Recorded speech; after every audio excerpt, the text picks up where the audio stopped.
Hello friends, जय माता दी। कैसे हैं आप सब? दोस्तों, वास्तुशास्त्र में हम बहुत सारी चीज़ों के बारे में बात करते रहते हैं, लेकिन विशेष रूप से हम एम्फसाइज करते हैं घर के मुख्य द्वार पर, क्योंकि यहीं से सिर्फ आप ही नहीं आते जाते, बल्कि आपके घर की सकारात्मक या नकारात्मक ऊर्जा हो, माता लक्ष्मी हो, देवी देवता हो, पितृ हो, सभी यहीं से प्रवेश करते हैं। घर का प्रवेश द्वार दोष मुक्त होना बहुत बहुत ज़रूरी होता है और कहते हैं कि यहाँ पर इसके द्वार पर एक पायदान हमेशा होना चाहिए।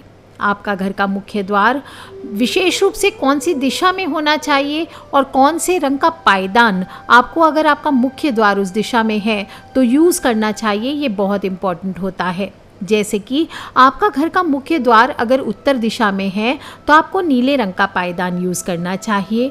अगर आपका घर का प्रवेश द्वार पूरब दिशा यानी ईस्ट में है तो आपको हल्के रंग के लाइट येलो, क्रीम, वाइट इस कलर के डोरमैट इस्तेमाल करने चाहिए। ध्यान रखना चाहिए गहरे नीले, काले, गहरे भूरे ये रंग का डोरमैट यहाँ पर इस्तेमाल ना करें। अगर आपका मुख्य द्वार उत्तर पूरब दिशा में यानी कि ईशान कोण में है तो आपको पीले या हल्के पीले रंग के क्रीम कलर के पायदान रखना शुभ माना गया है। वहीं अगर आपके घर का मुख्य द्वार पश्चिम दिशा में है तो आपको नीला, हरा, सफ़ेद ये रंग का पायदान बिछाना चाहिए। और ध्यान रखना चाहिए पायदान का कपड़ा भी आपका रेशम, कपास और प्राकृतिक फाइबर से बना हुआ होना चाहिए, तभी यह आपके घर के अंदर सकारात्मक ऊर्जाओं को आकर्षित करके लेके आते हैं।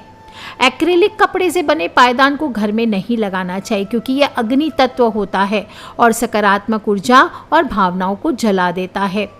ये भी ध्यान रखना चाहिए कि अपने घर के पायदान को समय समय पर बदलते रहे, हमेशा इसे साफ रखना चाहिए। कम से कम हफ्ते 10 दिन में इसको धोकर आपको अवश्य सुखाना चाहिए। और दोस्तों, अक्सर बताती हूँ, एक फिटकरी का टुकड़ा पाउडर करके अपने पायदान के नीचे किसी भी अमावस्या को रख दीजिए और हर अमावस्या पर या फिर कम से कम 1-2 महीने में नियमित रूप से इस पोटली को आप बदलते रहें। तो कर लीजिए उपाय दोस्तों और अपने घर के मुख्य द्वार की रक्षा कीजिए, सुरक्षा कीजिए।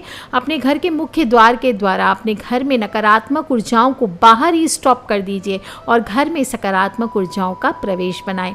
आज के लिए इतना ही। ठीक है फ्रेंड्स, लव यू ऑल। जय माता दी। बम बम भोलेनाथ की।